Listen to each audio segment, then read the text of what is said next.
School में हिजाब पहनने की इजाजत नहीं। इलाहाबाद हाई कोर्ट का बड़ा फैसला, जानिए आखिर क्या है पूरा मामला। नमस्कार दोस्तों, आप देख रहे हैं टिल नाउ न्यूज और मैं हूं आपके साथ काजल शर्मा। उत्तर प्रदेश से एक अहम खबर सामने आई है, जहां इलाहाबाद हाई कोर्ट ने एक छात्रा की उस याचिका को खारिज कर दिया है जिसमें उसने स्कूल यूनिफॉर्म के साथ हिजाब यानी हेड स्कार्फ पहनने की अनुमति मांगी थी। लेकिन इस फैसले को सिर्फ हिजाब की अनुमति मिली या नहीं, इस तक सीमित करके देखना सही नहीं होगा। कोर्ट के सामने असली सवाल था, क्या स्कूल यूनिफॉर्म के साथ हेड स्कार्फ पहनना संविधान के आर्टिकल 25 के तहत एक ऐसी अनिवार्य धार्मिक प्रथा है जिसके आधार पर स्कूल के ड्रेस कोड में छूट मांगी जा सकती है। और इसी सवाल पर हाईकोर्ट ने अपना फैसला सुनाया है। आइए पूरे मामले को आसान भाषा में समझते हैं। आखिर था क्या पूरा मामला। यह मामला प्रयागराज के टैगोर पब्लिक स्कूल से जुड़ा है। याचिका एक नाबालिग छात्रा ने अपनी मां के माध्यम से दाखिल की थी। छात्रा ने हाई स्कूल की पढ़ाई पूरी करने के बाद उसी स्कूल में क्लास 11th में एडमिशन लेने की इच्छा जताई थी, लेकिन छात्रा चाहती थी कि स्कूल की निर्धारित यूनिफॉर्म के साथ उसे हिजाब यानी सिर ढकने वाला हेड स्कार्फ पहनने की अनुमति भी दी जाए। स्कूल की अपनी निर्धारित यूनिफॉर्म थी और छात्रा ने इसी ड्रेस कोड के साथ हेड स्कार्फ पहनने की अनुमति कोर्ट से मांगी थी। आखिर हाई कोर्ट ने क्या कहा। इलाहाबाद हाई कोर्ट की बेंच में जस्टिस जे मुनीर और जस्टिस इंद्रजीत शुक्ला शामिल थे। कोर्ट ने याचिका खारिज करते हुए कहा कि छात्रा की तरफ से ऐसा तथ्यात्मक या कानूनी आधार पेश नहीं किया गया जिससे यह साबित हो कि हेड स्कार्फ पहनना इस्लाम की एसेंशियल रिलीजियस प्रैक्टिस में से एक है। यानी कोर्ट ने यह नहीं कहा कि कोई व्यक्ति धार्मिक रूप से सिर नहीं ढक सकता। मामला यह था कि क्या इसे ऐसी अनिवार्य धार्मिक प्रथा माना जा सकता है जिसके आधार पर स्कूल के निर्धारित यूनिफॉर्म नियम में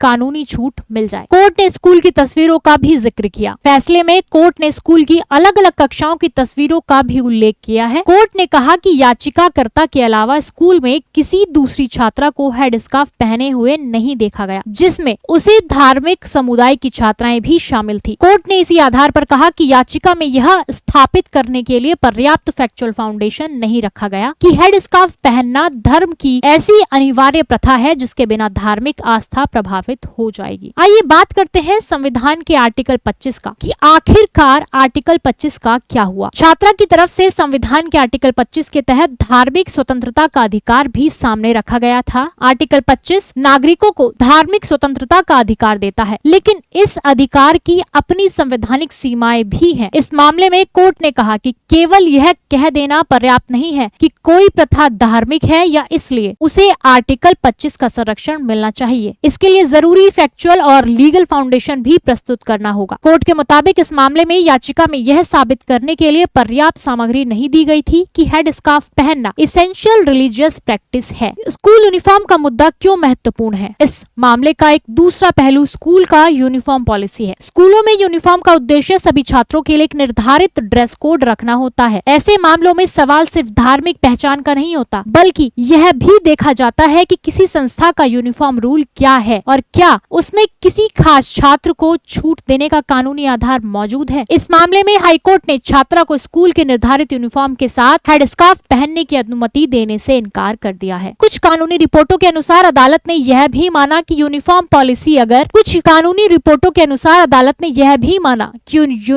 पॉलिसी अगर समान बोनाफाइड और नॉन डिस्क्रिमिनेटरी तरीके से लागू की जाती है तो उसका पालन कराया जा सकता है। बात करते हैं कि आखिर क्या इसका मतलब पूरे देश में हिजाब पर प्रतिबंध लग गया है। जी नहीं, यह बात समझना बेहद जरूरी है। इस फैसले को यह कहकर पेश करना कि पूरे देश में हिजाब पर बैन लग गया सही बिल्कुल भी नहीं होगा। यह फैसला एक विशेष छात्रा, एक विशेष स्कूल और उसके सामने रखे गए कानूनी सवाल से जुड़ा है। कोर्ट ने इस मामले में यह तय किया कि याचिकाकर्ता पर्याप्त सामग्री के आधार पर यह साबित नहीं कर सकी कि हेड स्कार्फ पहनना ऐसी एसेंशियल रिलीजियस प्रैक्टिस है जिसके आधार पर स्कूल के यूनिफॉर्म नियम से छूट मिलनी चाहिए। अब बात करते हैं इस फैसले का व्यापक महत्व आखिर है क्या। यह मामला इसलिए महत्वपूर्ण है क्योंकि भारत में धार्मिक स्वतंत्रता और एजुकेशनल इंस्टीट्यूशंस के ड्रेस कोड के बीच संतुलन का सवाल लगातार कानूनी चर्चा में रहा है। एक तरफ संविधान व्यक्ति को धार्मिक स्वतंत्रता देता है, तो वहीं दूसरी तरफ एजुकेशनल इंस्टीट्यूशंस अपने नियम और डिसिप्लिन बनाए रखने के लिए ड्रेस कोड भी तय करते हैं। जब दोनों के बीच टकराव की स्थिति बनती है तब अदालत को यह देखना पड़ता है कि संबंध धार्मिक प्रथा का कानूनी दर्जा क्या है और